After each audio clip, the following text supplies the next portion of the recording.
worshipping Shiva as the sound na. Tasmai shivAya namaH. To that Shiva I bow down. na-kArAya. To the one who embodies the sound na. All the other words that follow describe this aspect of Shiva further, like nAgEndra-hArAya, to the one who has the king of serpents as his garland.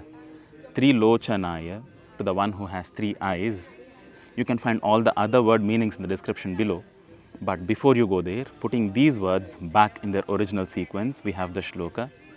nAgEndra-hArAya, tri-lOchanAya, bhasmAnga-rAgaya, mahEshvarAya, nityAya, shuddhAya, digambarAya, tasmai na-kArAya, namaH